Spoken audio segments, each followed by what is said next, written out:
Should you really pull Aemeath's signature weapon, Everbright Polestar? Just looking at the numbers, it feels impressive enough to trigger that familiar gotcha itch almost instantly. A 5-star sword with 588 base attack, a 24% crit rate substat, and a passive that casually name drops all attribute damage bonus, defense ignore, and fusion resistance shred. On paper, this thing looks like it was engineered in a lab to make players lose all self-control. But the real question is not whether it looks good. The real question is whether you should actually pull it, especially if you're not 100% locked in on Aemeath herself. Yo, welcome back to the channel. Kamusta sa inyong lahat? Before we get into the messy part, let us talk about why this weapon is so tempting in the first place. Everbright Polestar gives a chunky 24.3% crit rate, which already puts it ahead of many generic sword options. The passive starts simple enough by increasing all attribute damage bonus by 12%. That alone is already flexible and universally useful. Then it escalates very quickly.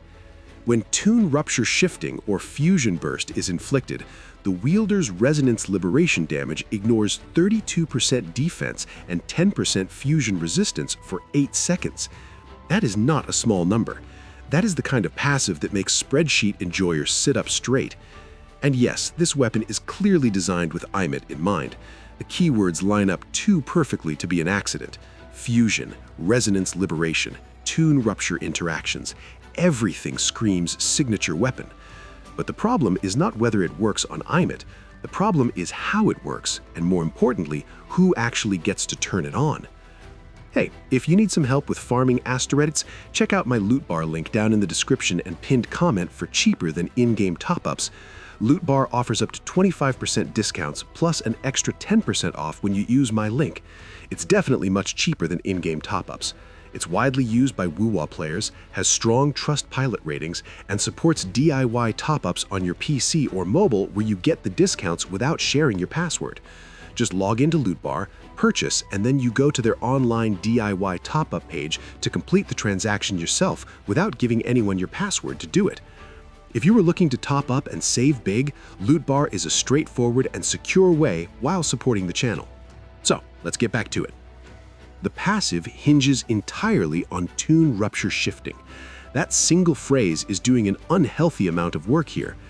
The weapon description does not clearly state whether the wielder must be the one inflicting Tune Rupture Shifting, or if anyone on the team can do it and still enable the effect. That distinction changes everything. If the wielder must apply shifting themselves, then Everbright Polestar instantly loses a massive chunk of its value outside of very specific characters. If any teammate can apply shifting, then suddenly this sword becomes one of the most universally abusable stat sticks in the entire weapon pool. This is where theory crafting starts getting dangerous. If the passive works team-wide, then a surprising number of sword users can benefit. Chong-Li immediately jumps to the top of the list thanks to her fusion alignment and burst-focused damage profile. DPS Sanhua paired with Brant suddenly looks a lot more attractive. Even Yang as a damage dealer starts raising eyebrows. Choi Wen gains value off raw stats alone plus defense ignore. Rover benefits, Camellia benefits, Donjin benefits. At that point, the weapon stops being a signature and starts being a premium generalist option that you can throw at almost any sword user and still feel good about it. But reality is rarely that generous. Aemeath can apply Tune Rupture Shifting during specific resonance modes when certain attacks land, including the later stages of her basic attacks, select resonance skills, and her intro skills. At the same time, parts of her kit are clearly designed to benefit from other resonators inflicting Tune Rupture Shifting as well. But for the sake of this discussion, let us assume the most restrictive scenario, that the weapon passive only activates when Aemeath herself inflicts Tune Rupture Shifting. If that is the case, things fall apart for this weapon very quickly. While the passive clearly states who receives the benefit, which is the wielder, the activation condition itself is frustratingly vague. The wording never clearly answers the most important question, which is who actually needs to inflict Tune Rupture Shifting for the effect to activate. It would be far more reassuring if the description explicitly stated that the effect triggers when the wielder inflicts Tune Rupture Shifting or Fusion Burst, instead of hiding behind a broad and ambiguous "when inflicting" condition. That single wording choice forces players to speculate, test, and potentially waste pulls just to understand how the weapon functions. This lack of precision is ultimately what creates so much uncertainty around Everbright Polestar, and why many players are hesitant to treat it as a safe or future-proof investment. Now let's talk about everyone else, assuming for a moment that the passive does activate when any character on the team inflicts Tune Rupture Shifting. Outside of Aemeath, Linnea is currently the only non-main DPS character who can consistently inflict Tune Rupture Shifting. That alone should set off alarm bells. Morny at Sequence 1 doesn't really apply shifting in the way you want. She effectively skips it and goes straight into Interfered, which doesn't help this weapon at all. So if Everbright Polestar requires shifting to be applied by the wielder, then most sword users simply cannot activate the full passive. In that scenario, the weapon turns into a very expensive stat stick with a nice crit rate and a modest damage bonus. If the weapon instead allows the effect to trigger when any teammate applies shifting, then congratulations, you are now locked in to running Linnea in every team that wants to fully abuse this sword. That is not flexibility, that is a hidden team tax. You are not just pulling a weapon anymore, you are committing to a team slot. And this is where the weapon starts to fall apart for a lot of players. Everbright Polestar lives in an awkward middle ground. At best, it's a weapon you pull specifically because you are already committed to Aemeath and want to maximize her performance. At worst, it's a shiny 5-star crit rate sword that looks amazing on paper, but never actually reaches its full potential in real gameplay unless very specific conditions are met. The scary part is that we don't yet have absolute clarity on how the passive behaves across different characters. That uncertainty alone makes this a risky pull. Weapons are supposed to be the safe investment in a gacha system. This one is anything but safe. So, what should you actually do? If you are dead set on Aemeath, plan to play her long-term, and are comfortable with how her kit interacts with Tune Rupture mechanics, then Everbright Polestar makes sense. It was built for her, and she can use it without bending your entire roster around it. If you don't have Aemeath yet, don't pull this weapon, period. Wait until you actually secure her.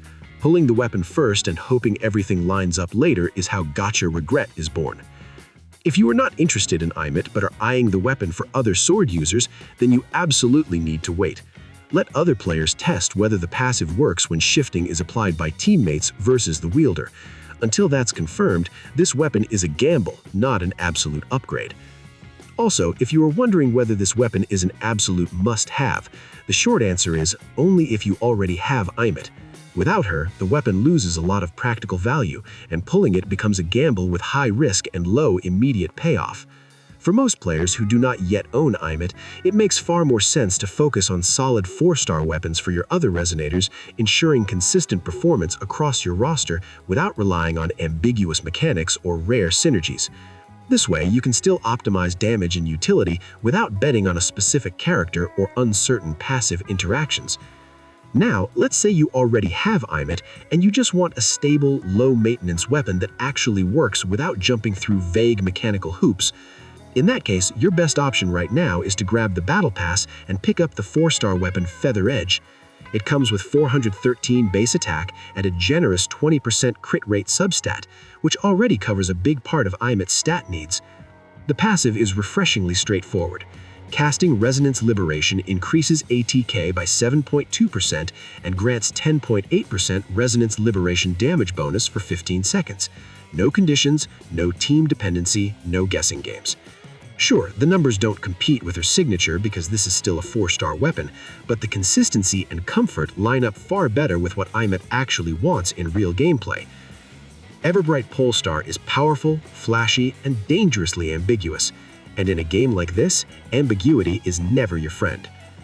As always, if this video resonated with you, please leave a like and subscribe. Ring that bell for massive gacha luck and maybe a sandwich.